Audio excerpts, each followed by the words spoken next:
Good evening, everyone. Let the record reflect that it is now 6:01. We are here joined for a meeting of the Bridgeport Board of Education. This is the Educational Diversity, Equity, and Inclusion Committee, which I, Dr. Sosimo Fabian, chairs, and who members are Joe Sokolovic and Bobby Brown. I don't see Ms. Brown present today, but we will go ahead and begin the process of conducting our business. I think that the first order of business should be approval of the minutes of the November 16 meeting. I was not present at that meeting, but I'll entertain a motion. And if, Mr. Weldon, who's here as chair, wants to vote on it, if he was present at that meeting, he'll let me know. So do we have a motion? So moved. I'll second it. All right, the motion carries, the minutes are approved, and now we will go ahead and get to the order of business that we are here today. But I do want to start by, addressing a few issues as we embark in this conversation. We are here today to try to have an understanding of a definition that we could present to the board at large of what it means, what diversity means for the school district here in Bridgeport. As you can see the agenda, I stated that the purpose of the meeting today would be defining the diversity in a diverse school district. This meeting is being had with a background of some social media postings that were put on by one of my fellow members of the board, and I do feel a sense of obligation to have to address that. It is particularly interesting to me that we're here to talk about diversity, a subject matter that is very challenging to have a conversation about without discussing principles of acceptance and respect. The postings that I was made aware of, because I am not a social media person, were less than respectful. I do want to thank members of the public who have, demonstrated their support and, have their views about those postings. And I just want to make sure that as we proceed, we understand that the conversations about diversity require that we be respectful to each other, that we be mindful of the responsibility that we have as members of the board, that we comport ourselves as members of the community that we would like our children to imitate, and that we be mindful that we are all supposed to be on the same team, trying to move our system forward and trying to make it the very best that we can. Listen, the only other issue that I want to raise, because the question was asked, is how did Dr. Fabian become a lawyer? For the kids and parents who are out there watching to become a lawyer, I'll share with you my path. I am an immigrant from the Dominican Republic. I attended John F. Kennedy High School in the Bronx. I went to Canisius College in Buffalo, New York. I earned a doctoral degree from Georgetown University in biochemistry and molecular biology. I did research and taught at Hunter College for a number of years. After teaching at Hunter College, I decided I wanted to attend law school. So I went to law school. I passed the Connecticut bar. I passed the New York bar. I'm in my 18th year of practice. So if you had any questions as to how someone like myself, a Hispanic immigrant, I may add, whose first language is Spanish and who strongly believes in diversity and respect, became a lawyer, it was through hard work, commitment, dedication, and a mother who raised me on aid for dependent children, otherwise known as welfare. That's how I became a lawyer. And so maybe now we can get to the task at hand. Look, Mr. Chair, I would like to address that, since I am the one has posted to social media, and I am accountable to the public of Bridgeport who put me into office. And I appreciate your dedication to the law profession. I wish you would show the same dedication to this committee This committee has not met in 6 months under your tutelage. That's why I questioned how you could become a lawyer. This board voted for you. I pushed for you to be voted for and that unanimously for us to support you because I thought you would do the hard work on this committee that's required to dedicate. In order to move this work forward as a team, it requires us to meet. The first thing you should have opened up with is, I apologize for not holding a meeting in 6 months and moving forward the business of this board and this committee. You have been derelict in your duties, and you need to hold these meetings or withdraw yourself. I'm sorry, Mr. Waldron, I see you sighing, but he opened the door, and I'll move on now, and we'll continue the meeting. Right. So, thank you, Mr. Sokolovic. I point out that Mr. Sokolovic has been a member of the board since 2017, did nothing about diversity and inclusion, was a member of the board in 2018, did nothing about diversity and inclusion, a member in 2019, did absolutely nothing about diversity and inclusion. Point of 2020, information, I ran the House of Color Committee for the second 2 years on the board, and then I changed it to diversity and equity. 2020 has done nothing, including. And you are a liar. Calling you a liar publicly. Yes, thank you. Can I chime in here for a minute? Yes, Jets? sir. And have I not run the Yes. House of Color Committee? Have I not pushed the Can I initiative? chime in Have for we a not minute? published a white paper? Joe, Disparities in education. This You're a is- liar, Sosimo Fabian. Joseph, And it's I going to be think- posted on social media again. Joseph, You put this stuff on you want this for a resume booster. You don't want to do the work. And that will be posted. And when somebody Googles Sosimo Fabian, Board of Education, lazy. Joe. You attack first, I I- respond. You don't like it, it's going to be in writing every single time on social media. Okay, so here's what I'm gonna say, is that I think it's, you want to acknowledge the presence of Mr. Benahan? Let the record reflect that Mr. Benahan has joined the meeting. Good afternoon, gentlemen. How you doing? I think this is exactly the kind of thing that Dr. Fabian is talking about. It's clear that this is an important topic to Mr. Sokolovic. It's one thing to be disappointed with how you think things are going or how you think they should be going. A meeting is the Hang very on, basic. let of me how it finish. should go. It's one thing to feel that way and to express that, but it's a whole other thing to turn it into a string of insults about someone's character and who they are as an individual and their level of commitment and all of that. If you want to say you're disappointed with how something is going, okay, that's fair enough, but to be expressing it with such, I'll say, borderline hatred and vitriol is inappropriate, and it doesn't accomplish anything.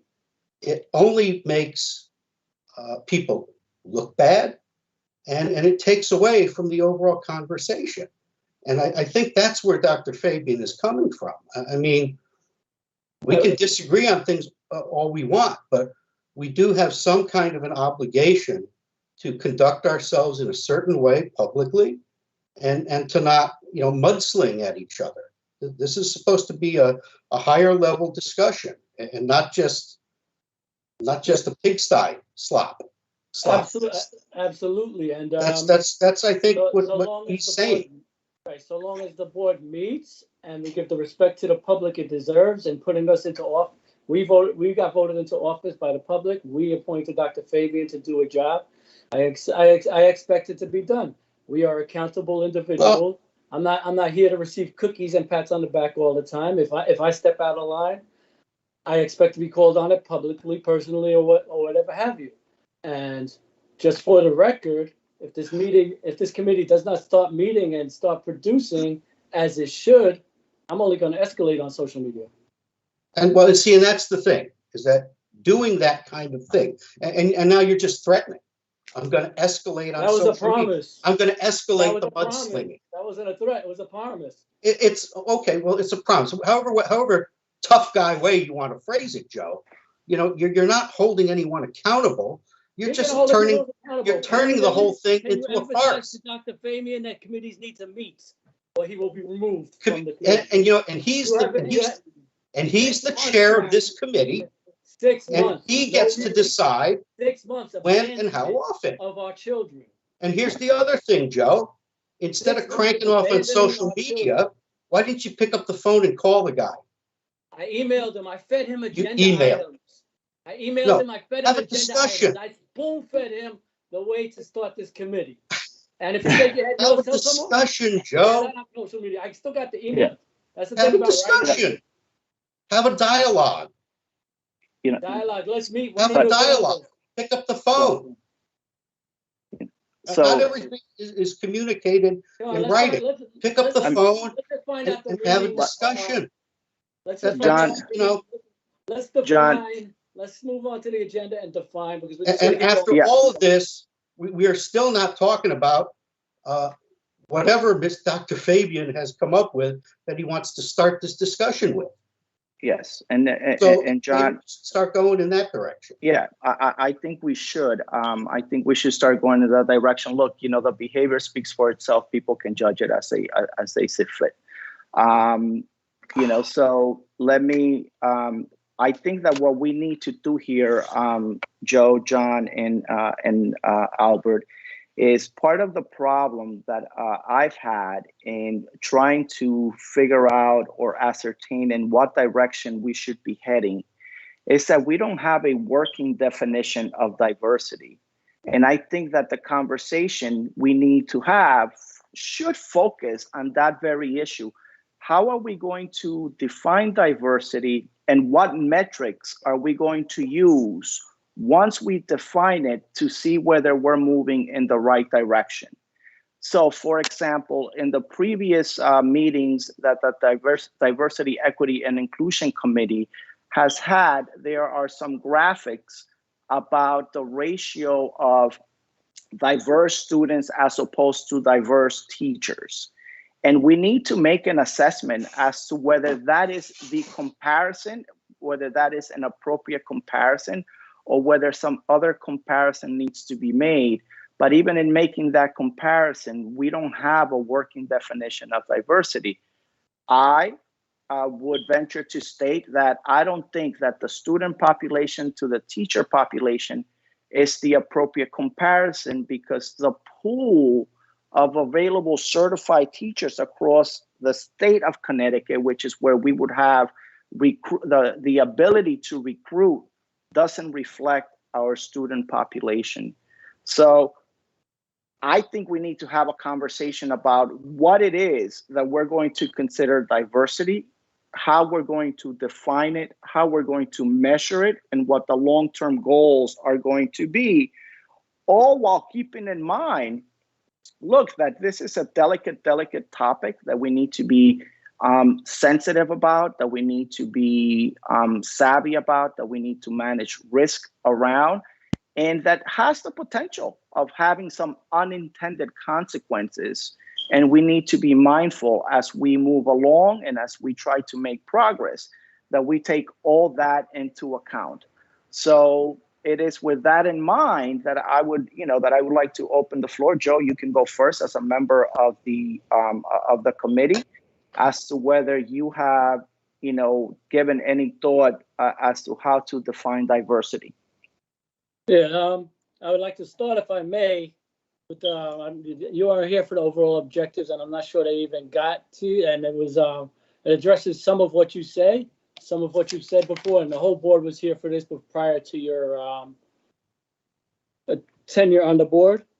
But the committee's old charges, well, I don't know if you want to stick with it, is to use data-driven information to apply an equity lens to the entire Bridgeport public school system and to identify any and all policies, procedures, programs, or services that are having a disparate impact on any distinct group of students or staff. The committee shall seek to rectify any issues found through the committee discussion, research, and will also make referrals to other committees, create focus groups, and or make referrals to the full board for further action. We will also seek to promote initiatives to promote unity amongst Bridgeport's public schools, diverse student body, and the greater Bridgeport public schools community. And the goals that we had in 2020 were just to establish a baseline data, and acceptable formats so we can see where the disparate impacts were. Now, the way diversities thing you had mentioned might not be the way. Yeah, there's pitfalls in the staff to student ratios, and there is a small pool, but that's a problem we can address. That's a problem we can come up with strategies for. That's what I was hoping this committee would go to next. If we could look at because the whole entire state is trying to focus on the pool of applicants, the limited pool. How do we as a system go after those applicants to more reflect our student body? Studies show, I can send you some of the studies if you like, that students learn better from people that look like them. And we need to recruit. We're all going after the same pool of applicants. We need to be studying how. We need to come up with strategies. How do we get this limited pool of applicants? How do we expand upon that pool of applicants? What can we do to better make this a welcoming place for different applicants? We've already got a lot of training in implicit bias and subconscious biases going through this committee, and that will help people sometimes address things that they don't know and look at the basis of their decision making that they may not even be aware of in hiring. And it's good, all these little strategies put together can help us recruit. And you're right, there is a lot of legal pitfalls. We can't say, for instance, we've got too many white people, we can't hire white people. That would be wrong, and that would be discriminatory in and of itself. And it's understood the pitfalls. But we need to do something, and we need to look at all the diversity through every aspect of education. How many kids are taking AP classes? Is there is there more Caucasian percentage-wise and Hispanic percentage-wise and all these other courses? That's the definition of diversity to equity in all these programs that we should be looking at. Well, you see, Joe, that therein lies the issue, is that the definition is so broad and so expansive in the way that you have put it together, that in essence, if this committee was to embark in this on the path that you suggest, we would have no need for the superintendent. We would be running the district. So let me share with you some of the data that I recently was able to find, so that perhaps it'll shed light a little bit, at least on the educational side, on the on those teachers who hold certification in the state of Connecticut, so that, you know, if we look at the Connecticut pool and we look at what the Bridgeport district has, it might, you know, give us a little bit of an insight as to how we're doing in terms of attracting and retaining diverse teachers. So I'll just go down the list. I don't know if Ms. Vala could put it up or not. I don't know how to share screen and all that other stuff. But look, there are approximately 87,765 certified teachers who hold certification in the state of Connecticut, okay? And one of the data that I asked for was, hey, can we break that down so that we know what percent of that population, that would be the entire population, what percent of that population constitutes members of a minority group in the state of Connecticut, okay? So they broke it down for me, for example, and I'm talking about the state now. I'm not talking about the Bridgeport. So for example, I'll focus on Hispanic. The Hispanic population of teachers who hold certification is 4.39% in the state of Connecticut. So then the question is, well, what is it in the Bridgeport public school system? Well, what percentage of teachers in the Bridgeport public school systems are Hispanic? And the response to that is 12%. So in terms of how the Bridgeport public school system compares to the general pool, one would say that the system, talking just about Hispanics, is doing rather well in attracting, retaining, and having diverse teachers. Oh, thank you. Thank you so much, Rita. And you could see it, you know, in the columns, and you could see the numbers, right? And then for African Americans, you could see that 3.83% of the population of certified teachers in Connecticut are African American. What is it for teachers in the Bridgeport public school system? It's 13%. So the numbers seem to suggest that at least when it comes to teachers and our ability to attract, retain, hire diverse teachers in Bridgeport, that there is significant more diversity in this district than the available pool has in the state. That's a good thing. And I think it's worthwhile to point out the numbers at the bottom, the total numbers. And you could see that in the state, 9.64% of teachers are diverse, as opposed to in Bridgeport, where 28%, that's almost, let's give it an estimate, a factor of 3 that we have here in Bridgeport. So, you know, in terms of how we're doing, given the available pool, I would say that we're doing very well. But I don't think that diversity should be all about numbers and metrics. And that is where I think we're getting a little bit caught up. I think that there's definitely a role for numbers and metrics in terms of defining diversity, but we should talk about, you know, how to promote it, how to enrich it, and how to retain it. And that's the working definition that I think we should be going to. You, Joe, read what the mission of the committee was. That's the mission, that's the objective, that's what we want to accomplish. But we have not landed on a definition that can be the guiding post for us to be aiming at. You know, obviously, it cannot be something as let's eradicate, you know, all disparate impact. That goes without saying. We shouldn't even have that. That would be, you know, a clear violation of, you know, certain federal laws. But what I'm saying is that the definition has to be one that we can get the whole public school community in Bridgeport to support, understand, and embrace, while keeping an eye on the metrics and making sure that the metrics are going up. So in light of all of that, Joe, do you have any ideas? Yeah, I just want to address one thing you say. I am aware we are doing better than all districts, but my goal is not to do better than all districts. My goal is to do the best we possibly can for our students, to just get more teachers that look like them. And if we compare ourselves just doing better, we'll never reach our full potential. Yeah. But Joe, I understand, and I am not at all arguing with the idea that we should be holding ourselves to the pursuit of excellence. But there is the pursuit of excellence, and there is practicality in what's available. And when you keep in mind that we are competing, right? Look, there's value in diversity. Other people want it too. Absolutely. You have to concede, and sometimes you have to say, when you see a good thing, when you see something positive, you have to say, look, the district is doing well on that front, and now, but maybe you can kind of put in your 2 cents and say, but that's not really how we should define it. We should define it some other way. And that's where we as a board and we as a community need to come together to try to find that working definition of diversity. John, I see you have your hands up.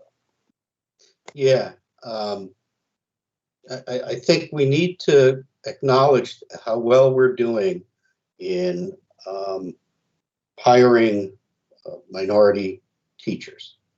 Those are really big numbers. I mean, we're not just a smidgen above what is available in the state.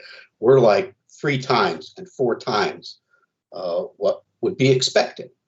But when you see that, I think it's unrealistic to say that we could have 50% of our teachers be Hispanic. It's completely unrealistic.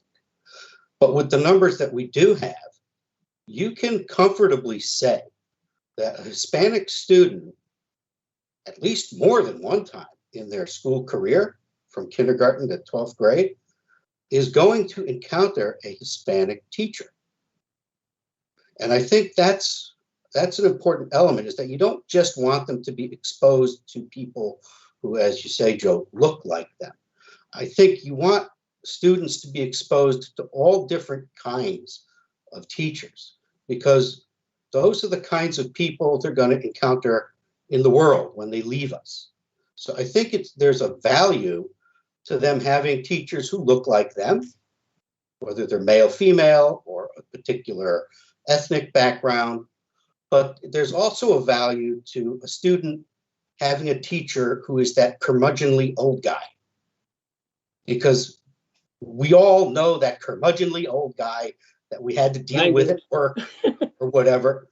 And when you get exposed to those kinds of things, you get to understand how someone like that operates and what it's like to deal with them. And that, to me, is what a diverse educational experience in terms of their teachers should be about. You know, the little mousy schoolmarm looking teacher, or the hippy dippy kind of way out there teacher. These are all different kinds of people that we all will encounter in the world. Now, separate from that, I think a big thing, and I haven't heard it talked about a lot, is, you know, we've heard students talk about like the only way for them to be successful in life is to become an athletic star or a recording artist or something like that. And the odds of people going there are like fractions upon fractions of percents likelihood that a young person is going to find themselves in the NFL. But they never, or well, I won't say never, but I never hear about it much, where our students are being exposed to, as you say, people who look like them, holding different occupations. Where I work in a phenomenally diverse environment. You know, there's a lady, she just, I just found out she resigned, went to another place. She's a Dominican female who is a construction lawyer. Dominican female construction lawyer. There was another woman, I don't know what her background was. She was a woman of color, and she was an attorney, a construction attorney, and she was a licensed professional engineer at the same time. And I think, you know, in places like New York City, where the pool is so much bigger, you get exposed to that kind of thing much more. But when you're in a place like Bridgeport, by comparison, you know, the world is so small here, and kids are limited to their neighborhoods, which oftentimes are very rigidly racially defined. And so they only see certain things that maybe are stereotypical, and they don't get exposed to the notion that, hey, I could be an engineer, I could be an attorney, I could be a realtor, I could be a doctor, I could be a this, I could be a that. They never get to see that. That concept is completely foreign to them. And so I think maybe a bigger focus should be on how do we pull in those kinds of people to show our kids the sky is the limit. You can do whatever you want to do. It doesn't matter what your ethnicity is. It doesn't matter what your gender is. Here's an Egyptian engineer who has a PhD. Have you ever seen one of them? Well, you could do it too. And I think that kind of exposure, it would be infinitely valuable to young people in Bridgeport Public Schools. And maybe that's where the focus needs to be, is some kind of program that, you know, exposes kids to that. Look, a job fair, I'm aware that there are some schools who have job fairs who actually go out of their way to attract a diverse presenters, so that the kids get to see people that look like them, who are in various fields, everything from the military to paramedics, and they come in, and I'm talking about a school within our district, and the children get exposed and they get to see that really, hey, look, they're Sosimo looks like me, and he works in New York City. Miss Smith is a sergeant in the military, and she looks like me. Maybe I could be a sergeant or something else in the military. So there's a lot of potential, but I think that we do need a working definition for diversity, not a goal, not an objective, not what the purpose of the committee is, but how are we going to define it? This, to me, and let me tell you, I have been giving this a lot of thought. It's the hardest part of the process, because once we define what it is that we deem to be diverse, we then can set a goal or set a system to make sure that all of our tracks lead to the fulfillment of that definition. And this process has caused me to read a book that I strongly recommend. It's called System Thinking for Social Change by David Peter Straw, because we do need a process and we do need a system in order to do it. It cannot be, as much as we would want it to be, it cannot just be about perceiving or talking or wanting. It has to be something that we can work, that we can aim at obtaining, something that has a well-defined objective, and that whether it be 1 year, 5 years, or 10 years from now, we can quantify and say, this is the definition, this is where we are, and this is where we need, where we're going. That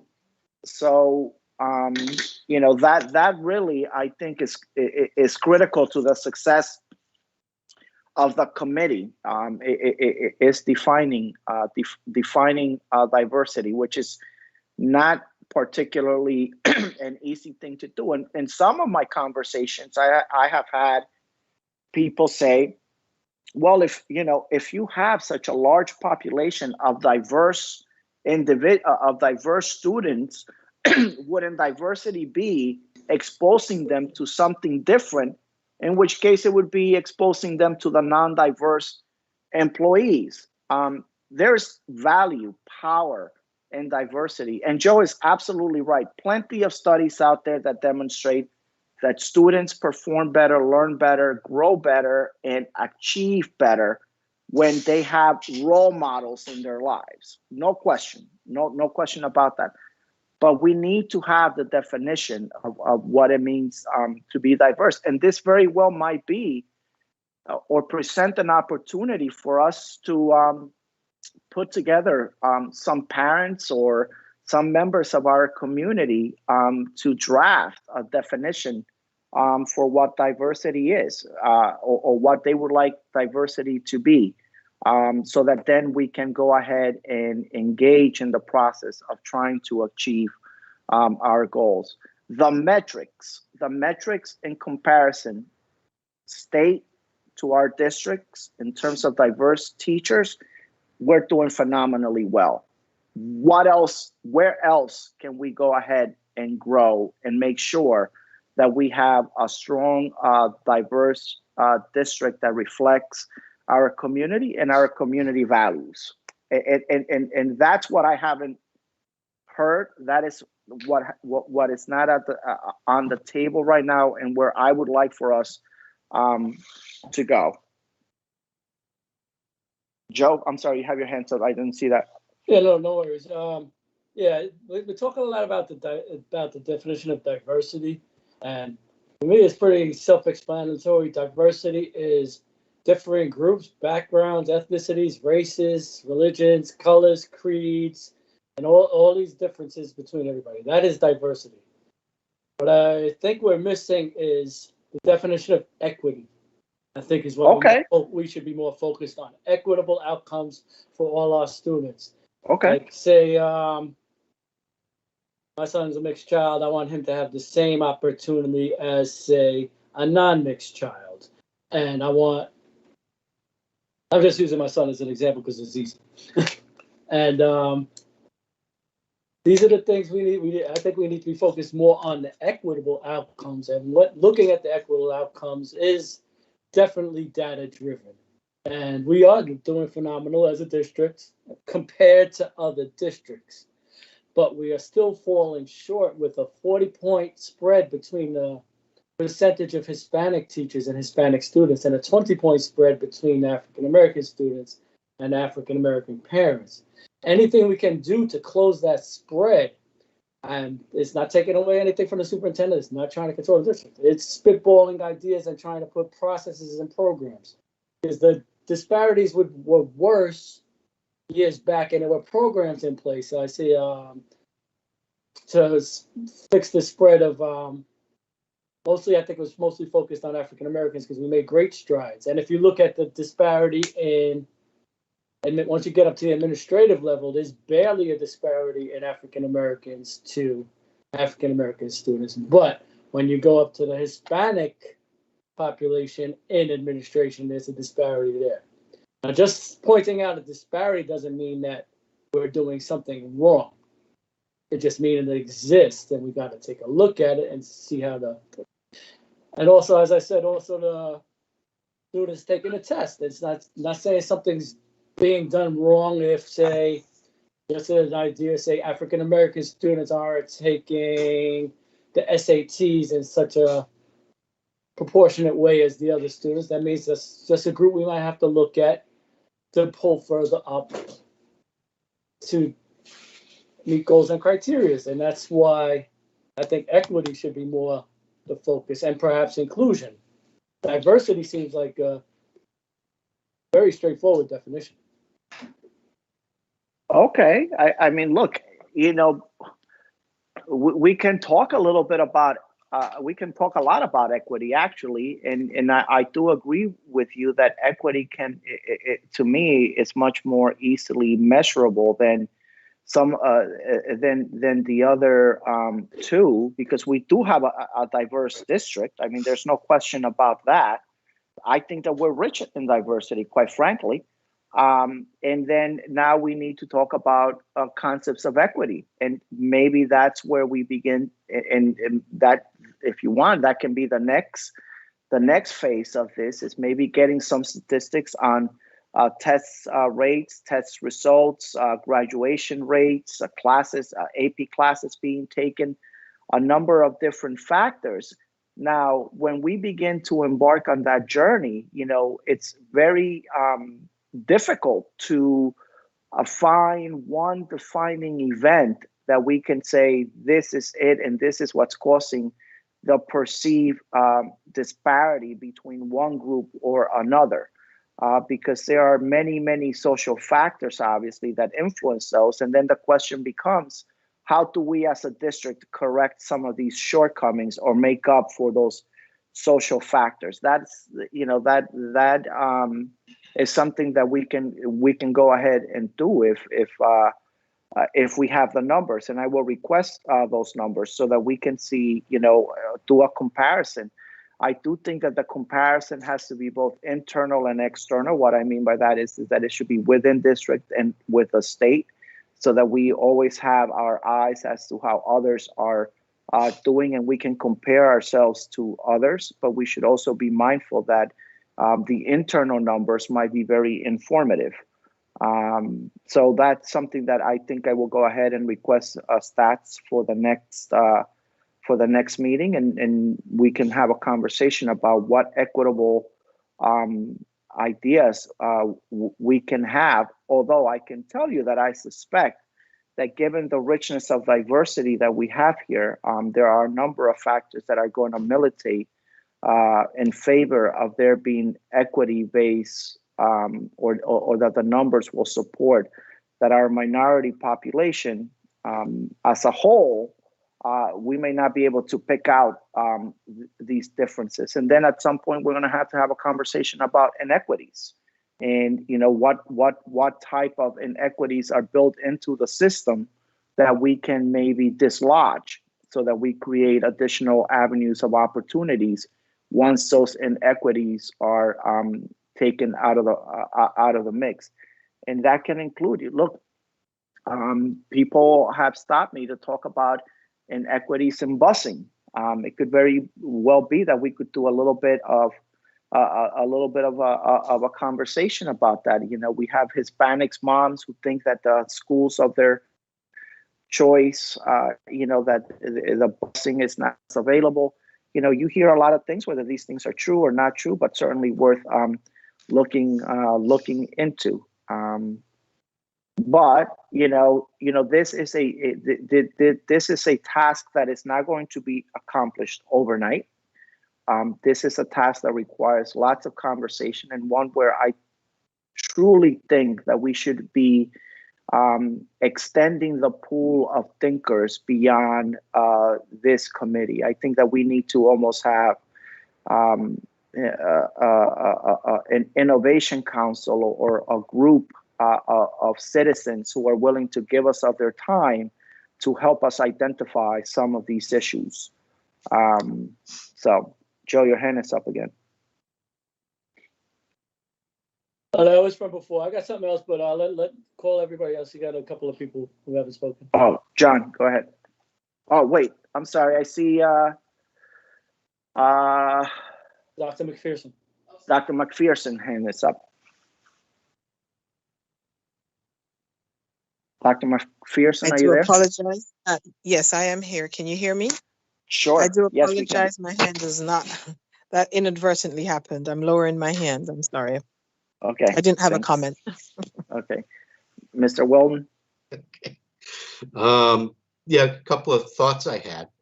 First, when you talk about comparing to the state, different metrics, us versus what's statewide, if it's at all able to be obtained, I might suggest we have in Connecticut, there's something referred to as the Big Five, and they are the 5 cities of which we are one: Bridgeport, Stamford, Waterbury, New Haven, and Hartford.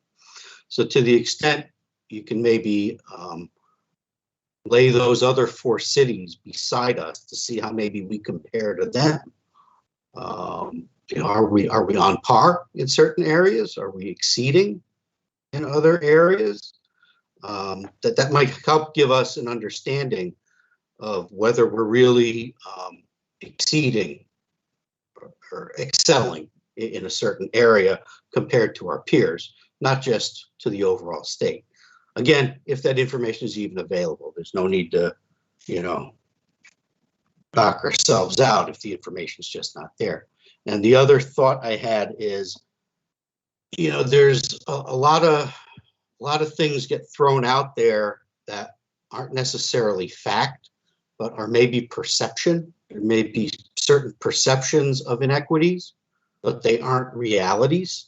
And so it would be good to be able to address what people's perceptions are and determine whether there's any basis to them or not, and where there isn't any basis to them, to put a spotlight on that and say, hey, you're misunderstanding something here. The reality is, you've got more busing opportunities here than, any of the other cities in the state. So I think there can be a lot of misperception in a lot of these topics.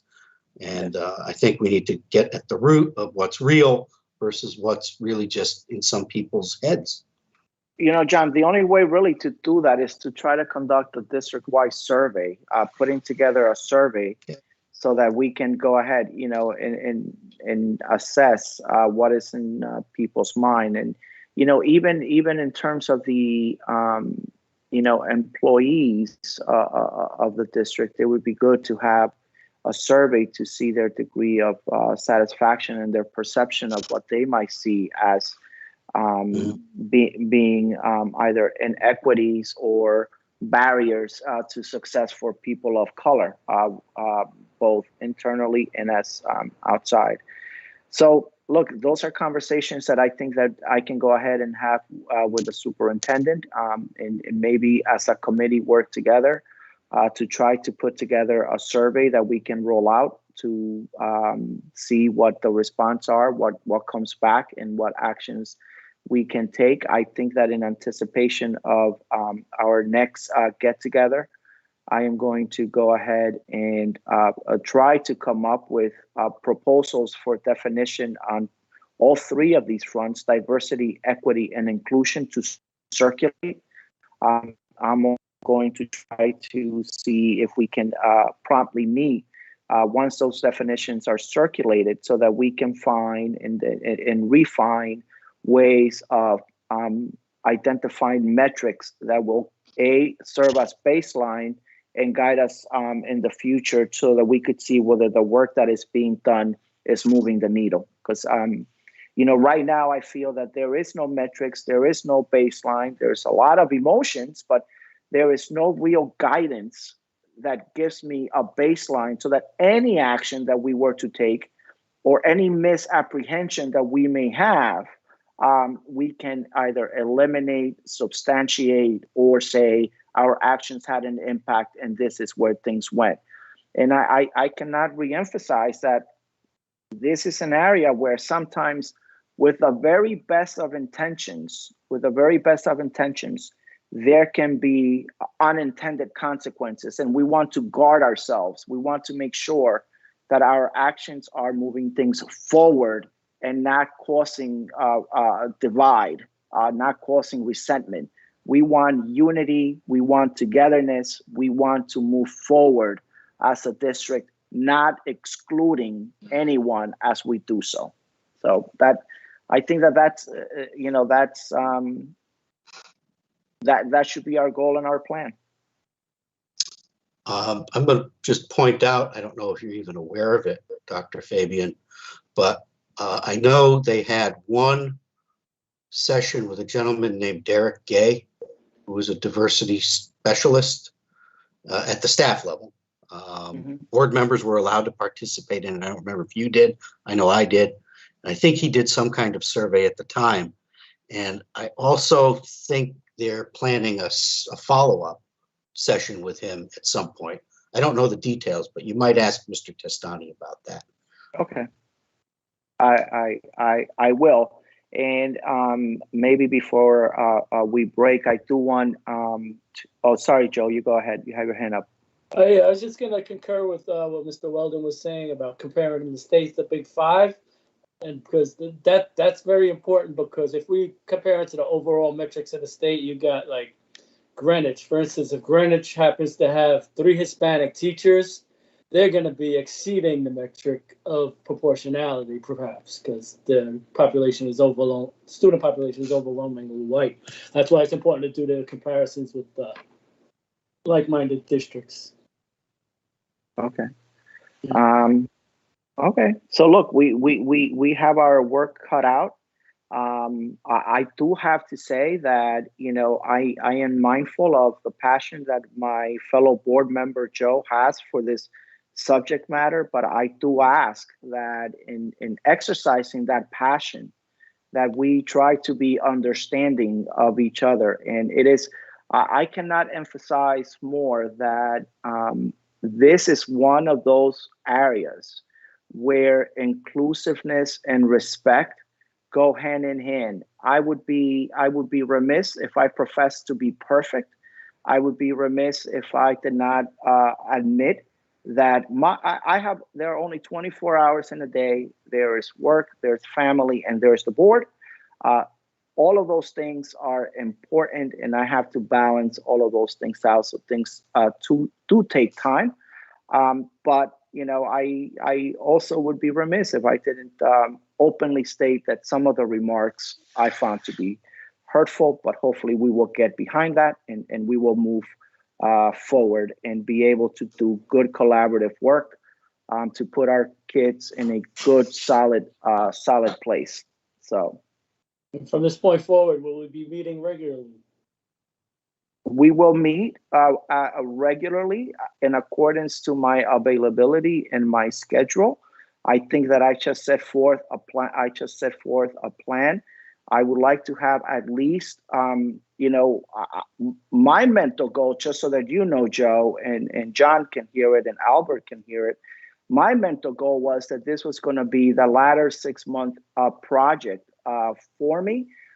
in part because obviously, I'm done in November. And this is something that is important to me where I would like to leave a mark. This is something where we can make headway, that we can actually measure.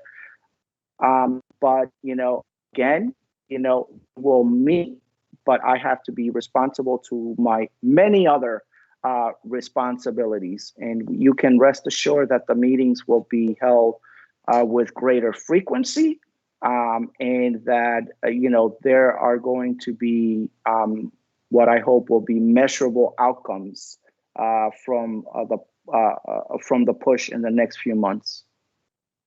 So you're aware, Dr. Fabian, in terms of process, I believe you have a schedule set of meetings.